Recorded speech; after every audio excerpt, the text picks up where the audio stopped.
Hey, what's up? Johnny Mac here. Hey, Owen Li, this is part 2 of multifamily investment. We are going to talk about how to do the underwriting on that, how to do the due diligence, and then how to put those on the PSA, the purchase sales contract. Enjoy. Yeah. So if somebody wants to zoom to that, okay, what's the offer look like? So that's actually, this is from suspect to potential. Yeah. Right. Okay. And that's the process. So in the potential stage, then I need to talk with the broker. First is, what's the motivation? Why the seller is selling this property? To me, it's gorgeous property. Why he's trying to sell? Right. The story is that, okay, there are a few partners in that ownership, and they are having conflict. They want to get out. But in like 1 year ago, before I stepped in, they said the sellers have unexpected price.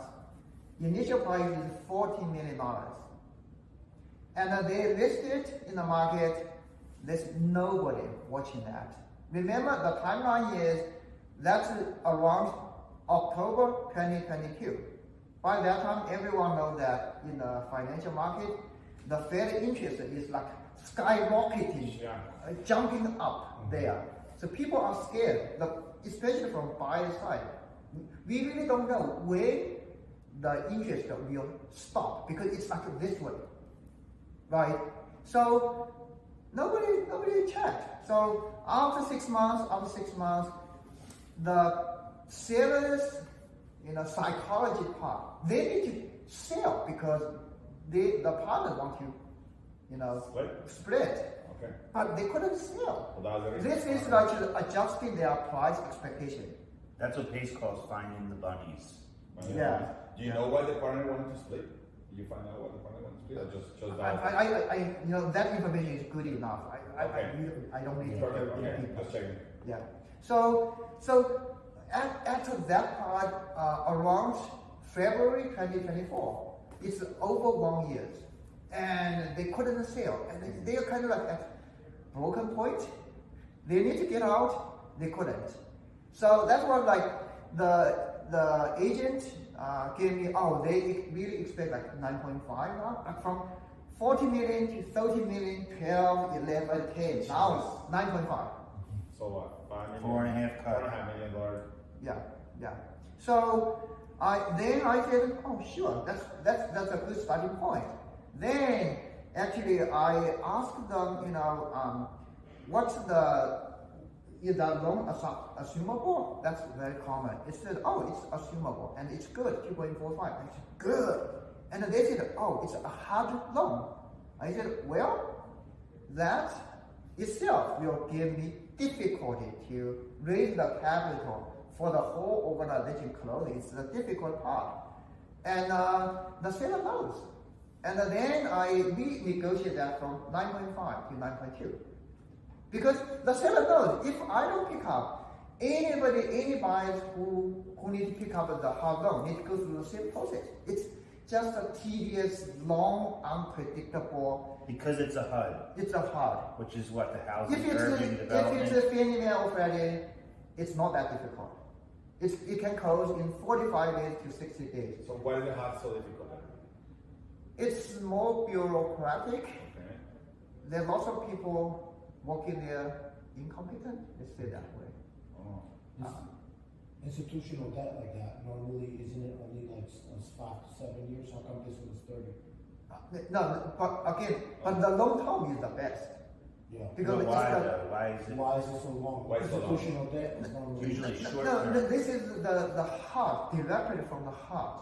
So that's the government money. Government money has some motivation besides making money. It wants to support the financial market for people to invest in this multifamily because that offer housing for ordinary people. Okay, like you were So saying. there's some social impact instead of like making money. Yeah. So, but it's good to understand the different loan type.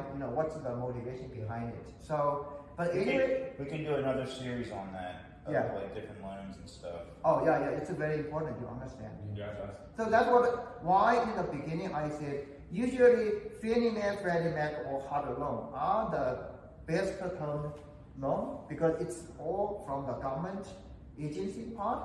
So they are not only making the money but try to stabilize the supply of the multifamily so people can be affordable living there. It's not purely private institutions. So again, I negotiated 9.2. That's good. And then we submitted we call a letter of intent, LOI, right? After LOI, usually it gives us 30 days due diligence period, right? I got a question. So with an LOI for a single family home, it's kind of like, look, here's my terms, and they're all general terms, like 14-day inspection, 1% down EMD, like certain things. So what are like the norms for an LOI for a multi-unit of that size? Like is there more, because you've done many single units, so Yeah. what's the difference between the two? Like just some key points. Okay, the difference between these two is for single families, those contracts actually only guide the seller, not guiding the buyer. If the buyer wants to back out, there's always ways to back out. In these commercial deals, like I'm adding a buyer, it's not really you can back out because again, like if you back out, your credibility to the broker relationship will be broken, and because you want to nurture those relationships with them because you expect they will keep feeding you deals. You don't really want to. The credibility of yourself is very important in the commercial space. It's small, much smaller than single family space. If you back out from this broker, back out from that broker, man, you will probably kill all your business down the road. Burn bridges. I mean, they That travel. circle's smaller. They travel. Yeah. Yeah. So you said, and correct me if I'm wrong, so with a single family house, it's a guide for the seller, but the buyer can easily back out because we have the inspection period. Yeah. But if you're going, so basically, Owen, when you put that LOI in, Okay. and who you are and your brand and your track record, you're saying to the broker, you're saying to the buyer, like I am serious and I'm not backing out. Like it's not. No, we still have due diligence inspection period, but the common understanding is if the inspection does not find something serious, and then we will have like $100,000 honest money, hard. What does hard mean? Hard means, say like after the due diligence, I need to give a report. Am I going to the deal or not? If I'm going to the deal, this 100K is non-refundable to the seller. But always it will be in the escrow account, right? So that's the way, like, but by that time, I don't really know whether I can have enough capital to close that, right? It's the uncertain risk associated with that. Right. You really know that you are going to lose 100K or 200K if you cannot close. So that's different than single family house. And then, after the LOI, after like 100K, only some money deposit, then I need to get the inspection 250. part. 250. Oh, wow. Please. You are the master. Master negotiator. negotiator. Jeez. Huh? Yeah, it's vacant anyway, so. Yeah. So that's the way. Like by that time, then I need to have my team to, arrange the inspection date. Usually it's like 2 days. In these 2 days, I need to have enough people. Like the 2-day inspection? 2 days inspection. That's it? No, because we need to inspect every unit. Right. Like, You're what- running in 2 days? 2 days. Yeah. 15 Is that days. normal? It's a team. It's not one person. We Is have that like, a normal standard operating procedure? it's kind of yeah. Wow. What do you Oh, do? also, crap. you got into And you're gonna extend 140 it. for Then the You walk through every unit, and then you have like for every unit you have a template. Yeah. Kitchen, bathroom, anything suspicious you write down, and then you you go back to the team. Team come up with everything. How much does it cost for an inspection team? Right. Usually, I already have some team like property management company. Yeah. I work with them. They will have their, subcontracted electrician, plumbing, roofing, stuff. But the It's free. paperwork is 60. It's free. The inspection part is free, except I need to pay some fee for the electrician and the plumber. Yeah. That's cheap. What do you mean fee? Free. It's like no one works for Yeah. Now the free means it's the relationship you build up with your So they'll property give you management contract. Property company. management, because If they you want to have business, that, they want. you need to give It's the like a free service estimate. to them. It's like a free estimate. basically. Electrician and a plumber, you probably pay like $1,000 each because it takes them like 1 day. Yeah. And then like for roofing, Yeah. for our property, we know like the roofing is pretty decent. Just have our own drone to So that's your property management company that.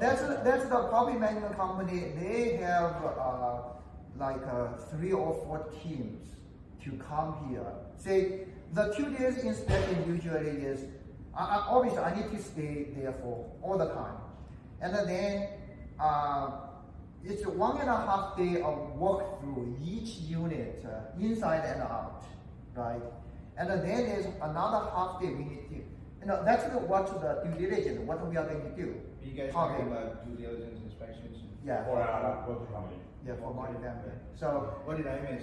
You missed the first. You missed the how to get the how we deal, find the deals. and then we're into the offer. So we're in the offer Yeah, section. but everything is recorded. Yeah, it's recorded. It's recording that. Yeah. So now it's the due diligence. Obviously, you have like a checklist of that. So due diligence is like actually 3 portions. One is the walk through each unit condition, inside and out, which including the landscaping, the driveway, the parking, the leasing office, and then all the outside electricity, the HVAC, the plumbing, all those, right? And then walk through each unit to check, how the general condition about. It's a lot. 1, 2, 3. What do all the tenants do? They just let you come in? They know. No. That's what you need to schedule the inspection, and the seller need to notify his property management company. Oh, in these 2 days, we need to do like walk through inspection. Notify the tenants. Yeah. That's why we have 4 teams. And one team cannot walk through everything. We have 4 teams. Divide every team. Inspect 30, 35 units. That's doable, right? Yeah. And then we have a checklist for each property, each unit. We have a checklist, one paper. Write down all the good, Because bad. all the units are the same, so you just That's the click- benefit Like of you said, model. it's a template, yeah, so. It's Yeah. a template. So it's either 1 bedroom, 1 bath, 2 bedroom, 1 bath, 3 bed. It's all. Yeah, the unit mix is very decent. It's 120 units, or 2 bed, 1 bath. There's 12 units, 1 bed. What do you prefer? Does it really matter? It matters. The unit mix, it matters. Obviously, at fixed price, I wanted the units, the bigger the better, right? Yeah. But usually mix, you need to check the local demographics. What are potential tenants? Usually, it's a mix of 1 bed, even sometimes studio, 1 bed, 2 bed, and a 3 bed. Mm-hmm. It's very rare to see 4-bedroom apartments. Very rare. Yeah.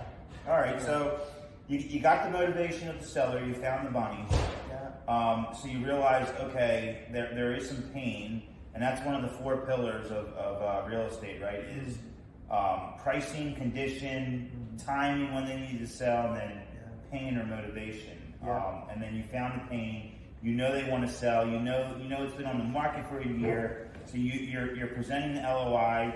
You get your team, which is your property management. You schedule a 2-day inspection. It's notified. You're going through there. Maybe that costs $3,000 to $6,000, depending on how much. Yep.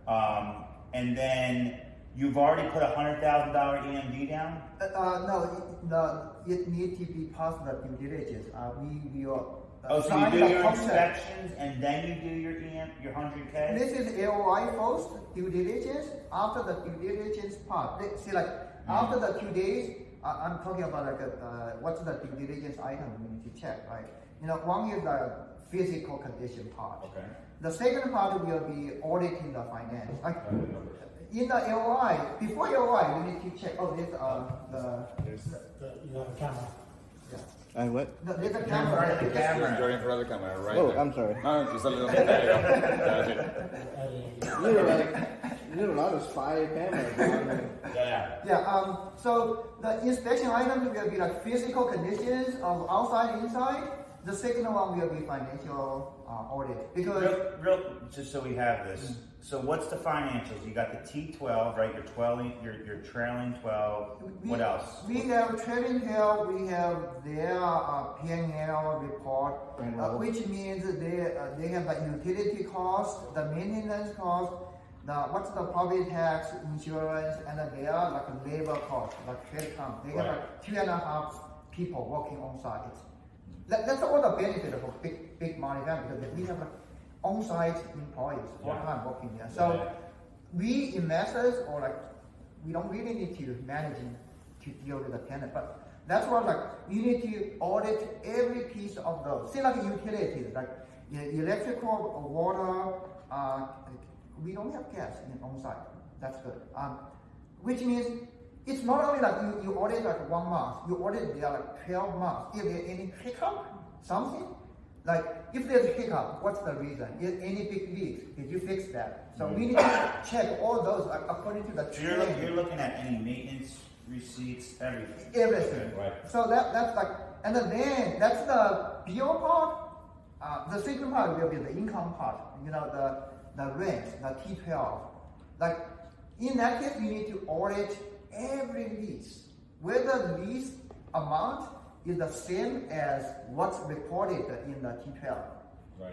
Because you need to there are many people, many sellers can inflate their numbers.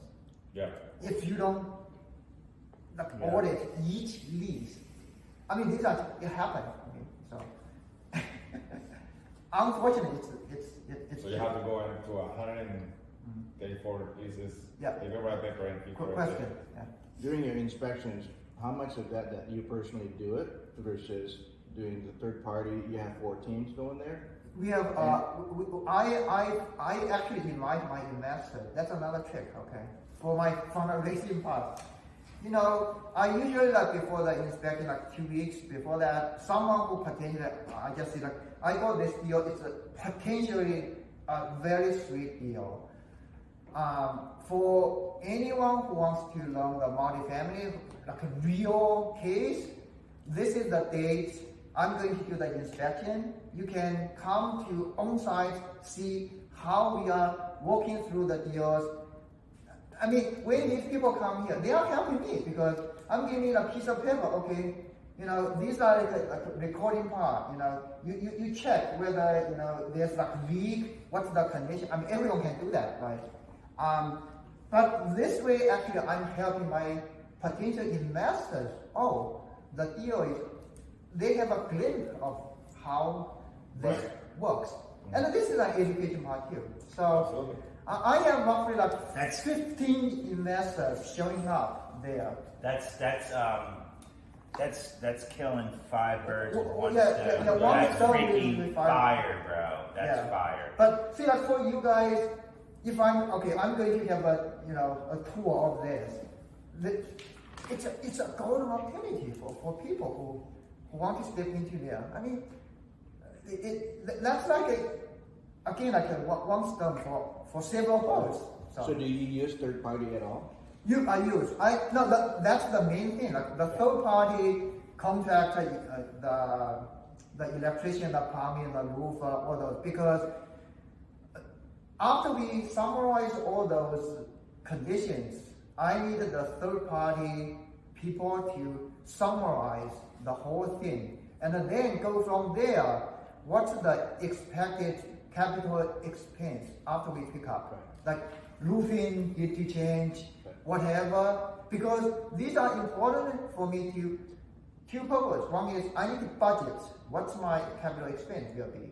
Second one is if there's a major repair cost, that's a negotiation skill to go back to seller. Oh, we found out this problems. We need a concession.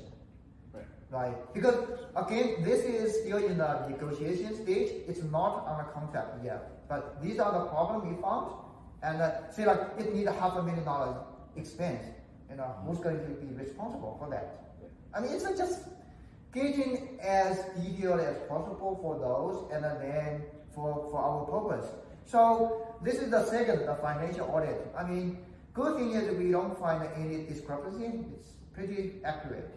The third one will be the local government code of violation, soil contamination, all those parts. But it's important you need to make sure there's no big hiccup, like the seller is fighting with the local government about whatever. I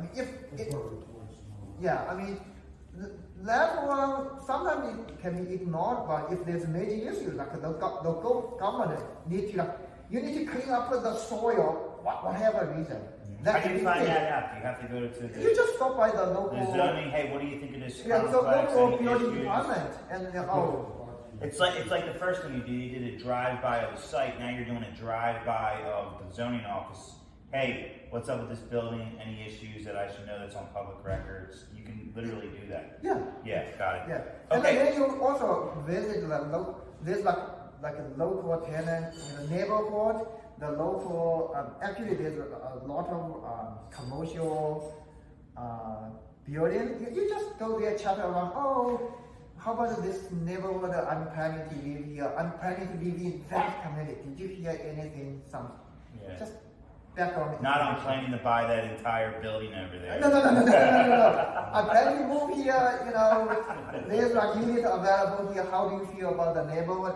These are like information collection, so.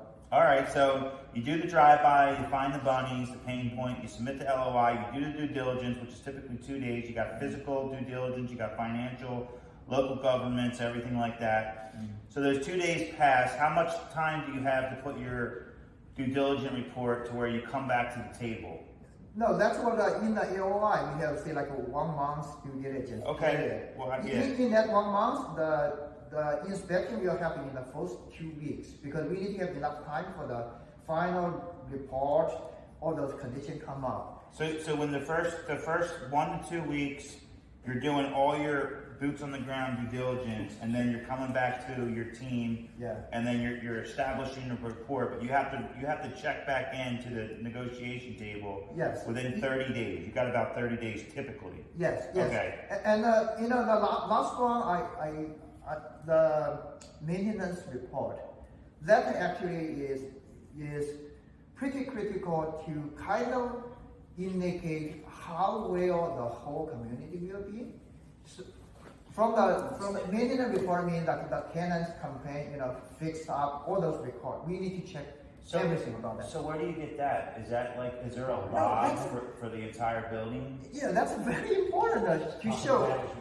How? So that's where you get that. Well, I don't know. So the maintenance report, if they have a property management company, you just say, hey, I need the maintenance report for the building for the past 12 months. Yes. Got it. Okay. Yeah. So along there, we roughly have like 410 reports, and then you go to each of these report details. That takes time, okay? Yeah. But it's important because from there you can have a glimpse of how will the whole community will be. Like if there are like big pipe busting, if there are big leak somewhere, if there are like a fire, whatever. Yeah. Very important. Yeah. So I myself went to every detail of those reports. I mean, good thing is, in the last 12 months, there's only like 410 reports.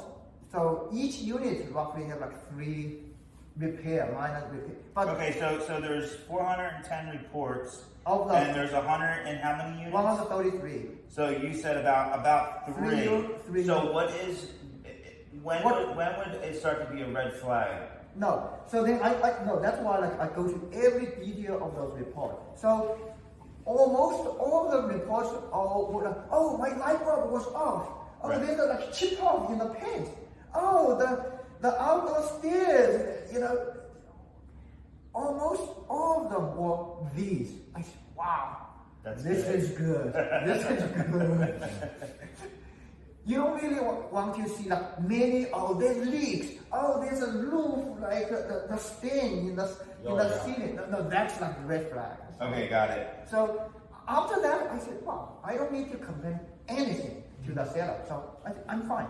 Okay, Yeah, so you've gone through your 30 days now. Now this is back to the table, right? that's the You're coming back to the table, and you just said you didn't have to do anything. You just said you're going forward. no. I'm going forward. So what does that look like? Tell me what's that conversation sound like? Who are you I calling? just said, we went through. You're calling the broker? We only can talk with the broker. We cannot talk with the seller. No, it's the. So it's the seller's broker. Is it like agents, like one Oh, of the yeah. Another difference in commercial and residential is in residential, the buyer may have their own broker. Uh-huh. In commercial, it's very seldom you have your own broker. It's It's only one broker. Yeah. So it's your broker. No, it's the seller's broker who's selling the property. So what happened to your broker who brought you the deal? I couldn't have broker. If I have broker, he need to share the broker fee with the seller's Right. broker. Most likely, I cannot. Seller pay don't it. want to share that. I Okay. couldn't So what get it. happened with the broker that I brought you the deal with? He was the same. It's the same broker. Oh, it was the same broker, so the broker was listed broker. Because the seller's broker is not easy to get his listings. He's not willing to share the broker fee with another party. Yeah, That's very yeah. So common. you became friends with the seller's broker. So In this- commercial part, it's mainly Okay, like all right, all right. So just There's mainly can I give one you broker. clarification? Yeah, He's developing relationship with any brokers out there. yeah. And then hopefully those brokers then Will have their own listings. They come to him. Right. I get that. I'm just filling in the gaps because we're Yeah. building a timeline, a map, Yeah. and the audience, doesn't. I'm just asking questions that I would Awesome. want No, to ask. very Yeah, good yeah, yeah. questions. Yeah. So. Yeah. Well, you did say that because you missed the front. He said he drove into town. Yeah. He called the broker who he Yeah. had bought a deal with before. So Yeah. this broker already knows that he has credibility. He's not somebody who's just, blowing smoke. Hey, I'm in the area. Do you have anything? And then this broker said, actually, Yeah. here's this one. And then Owen did the drive-by, and here we are. We're at the Yeah. Yeah. back to the table. Yeah, yeah. So now, like after that, it's all minor things. By that time, I don't even need to bother to negotiate with the seller because, again, like, the relationship mutually is very important. You don't want the broker to feel you are very difficult. Yeah. These are little things. You're bugging me with like $5,000. You'll be like the guy on Seinfeld, the suit Nazi. You'll be the multi-unit Nazi guy. Yeah. No multi-unit for you. Yeah. It's very important. Because Yeah. you're I very want to go difficult. back, if I may, to your question. My question about the inspection. Yeah. Right? I understand there's financial inspections, there's compliance inspections, and then there's the actual physical building, right? Yeah. So at what point and who do you use? I know there are four. Maybe my property management company who's going to Property take management over company. the How much do management. they It's free. charge It's for free. that? It's their service will be free, but I need to pay their electrician permit. It's about $1,000 for For electrician, each. for the plumber, maybe the roof, but he knew the roof was good. Yeah. But the property management company, which he already has rapport, and I only know this because I'm just regurgitating what he said. Yeah, sure. They're gonna do a free estimate. It's like somebody coming in and doing a free estimate to paint this house. Because they need to Your have intention business. is to get the deal, Yeah. get the property. Yeah, yeah. So, but ahead of that, you need to have all those relations built up Right, yeah. in order to do the business. Your network is your net worth. Yeah. Right. Right. So after that, I'm just going full speed to PSA, So purchase sales agreement. Yeah. okay, so you're back to the table. So you get to do a no go, and the broker. What do you think, Owen? Yep, I'm good to go. Let's move forward. So what's Yeah. the next step? Is the Next P- step is the you're actually PSA. signing the purchase sale agreement. Yeah, Okay. PSA area.